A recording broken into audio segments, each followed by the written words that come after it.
Hello student, कैसे हैं आप लोग। तो चलो स्टार्ट करते हैं आज का क्वेश्चन। ये बर्नौली प्रमेय जो वेंचुरी मीटर मैंने पढ़ाया था उस पे क्वेश्चन है। इसको देखो आप लोग। दिया है कि एक क्षैतिज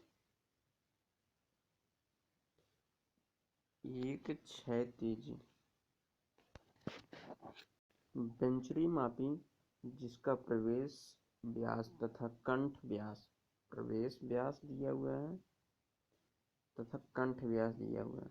प्रवेश व्यास तथा कंठ व्यास क्रमशः 30 सेंटीमीटर तथा 15 सेंटीमीटर है। ठीक है। पानी के प्रवाह को मापने के लिए प्रयोग किया गया है।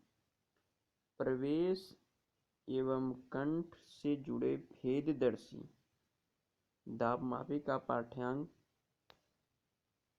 पारे का 20 सेंटीमीटर है। प्रवाह की दर ज्ञात करना है। क्या निकालना है? प्रवाह की दर। हमको डिस्चार्ज निकालना है। क्या निकालना है? डिस्चार्ज। ठीक है, डिस्चार्ज निकालना है। और डिस्चार्ज का फार्मूला हम लोग जानते हैं कि Q इक्वल टू होता है एरिया इंटू वेलोसिटी। ठीक है। यहाँ पे एक गुणांक दिया हुआ है, CD कॉफिशिएंट गुणांक दिया हुआ 0.9 लीजिए। ठीक है। तो सबसे पहले हम होता क्या है, वेंचुरी मीटर का हम लोग जानते हैं। वेंचुरी मीटर का फार्मूला क्या है? वेंचुरी मीटर का फार्मूला है कि H इक्वल टू क्या था, Q इक्वल टू था A1 A2 upon under root A1 square minus A2 square under root 2GH under root 2GH था। ठीक है। तो इसमें हमें A1 A2 क्या है, ये A1 A2 क्या है, हमारा क्रॉस सेक्शन 1 क्रॉस सेक्शन 2 का एरिया है। तो हम सबसे पहले एरिया निकालेंगे। जी का मान हमें पता है। ठीक है। ठीक। तो सबसे पहले हम एरिया निकाल लेते हैं। तो एरिया इक्वल टू क्या हो जाएगा, D1 दिया हुआ 30 सेंटीमीटर, तो इसको मीटर में बना लेंगे। तो 100 से भाग देंगे तो 0.3 मीटर हो जाएगा। और D2 दिया हुआ है, कंठ पर व्यास कितना दिया हुआ है, 15 सेंटीमीटर, तो ये हो जाएगा 0.15 मीटर हो जाएगा। ठीक है, क्लियर। अब देखो, ये गुणांक ऑलरेडी हमारा दिया हुआ है, CD का मान। ठीक है।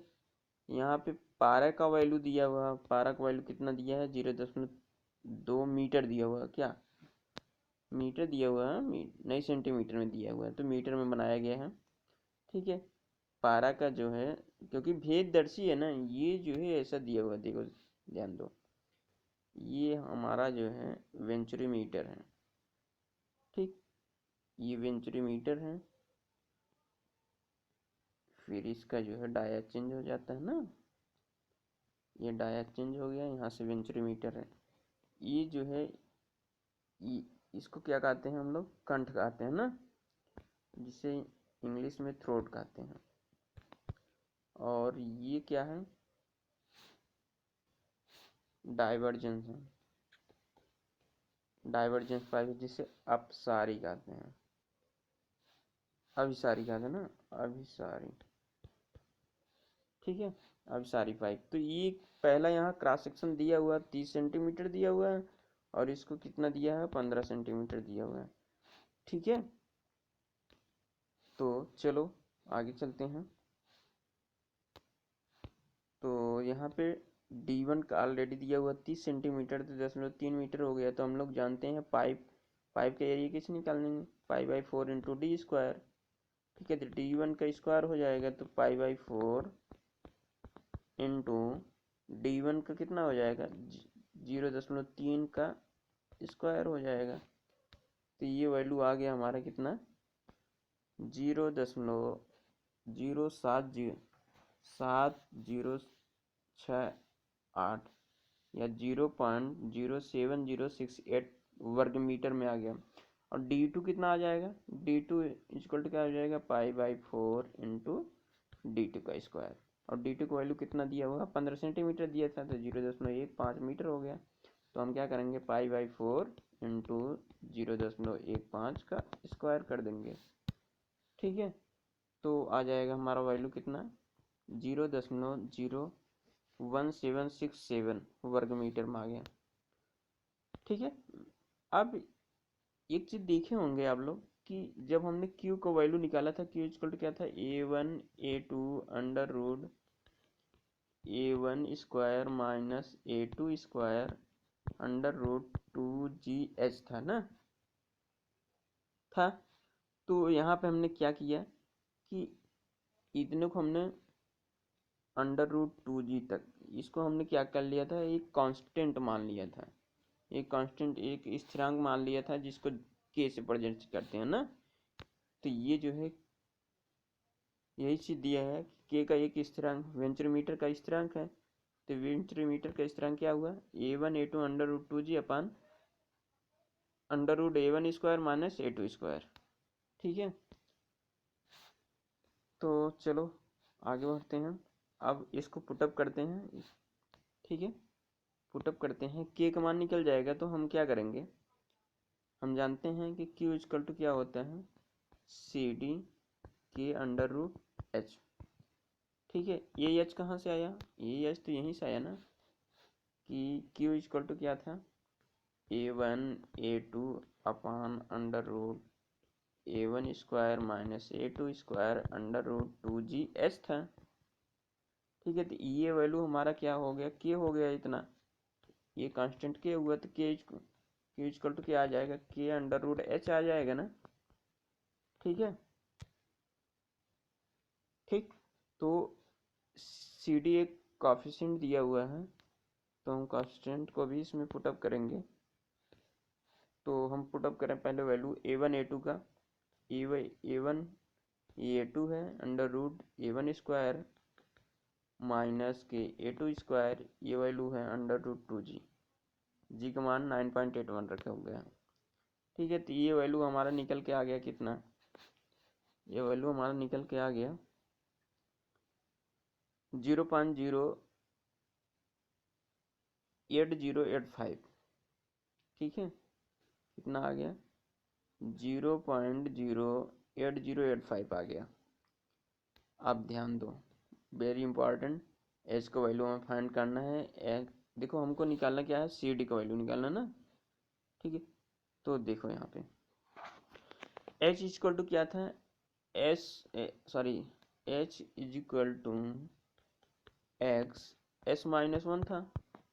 ठीक है, जब हम भेददर्शी यहाँ पे लाए, अच्छा ये कहाँ, एच क्या है, एच क्या है, एच हमने जब इसको बनाया था, यहाँ से देखो समझो, ये आपका वेंचुरीमीटर है, ये थ्रोट है, ये जो है वेंचुरीमीटर है।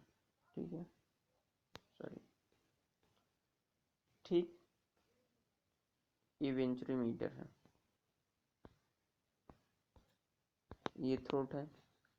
तो यहाँ पर हमने भेददर्शी लगा दिए थे ना, एक भेददर्शी मैनोमीटर। तो हमने देखा था यहाँ पे जब इसका प्रेशर बढ़ेगा, जितना एक डाटम लाइन ले लिया था, ये डाटम लाइन हुआ, तो यहाँ पे जितना प्रेशर बढ़ेगा उतना इधर ऊपर उठेगा। इसको जो है कितना ऊपर उठा, इसी को एक्स ले लिया था, सॉरी एच ले लिया था। तो यही वैल्यू हमारा निकालना है। तो एच इक्वल टू होता है एक्स एस माइनस 1, हमने उसमें समझाया है सब।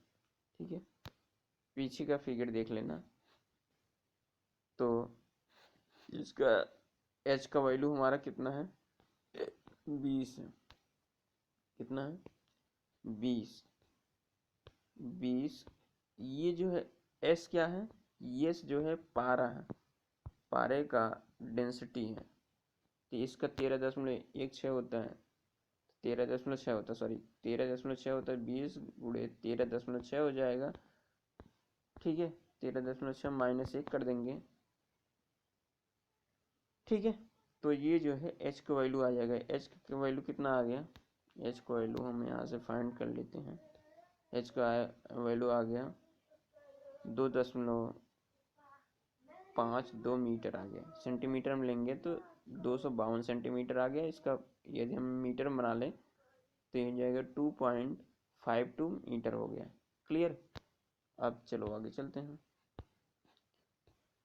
ठीक है, अब हमारा h का वैल्यू आ गया, k का कॉफिशिएंट हमारा पता हो गया, cd का वैल्यू ऑलरेडी दिया हुआ तो हम जानते हैं कि q इक्वल टू क्या होता है,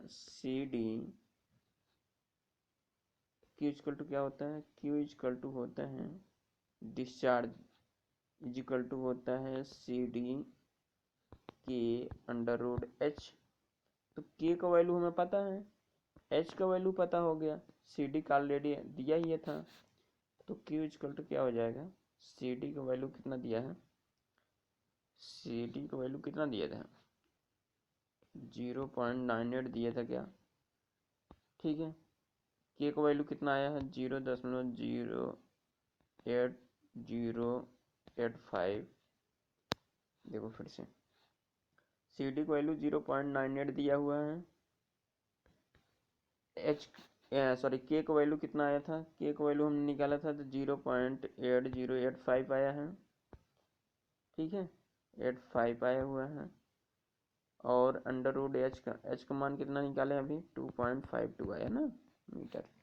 अब इसको सॉल्व करने के बाद डिस्चार्ज इक्वल टू निकल के आ गया हमारा कितना, डिस्चार्ज इक्वल टू आ गया 0.125 घन मीटर में आ गया। ठीक है, क्योंकि डिस्चार्ज है।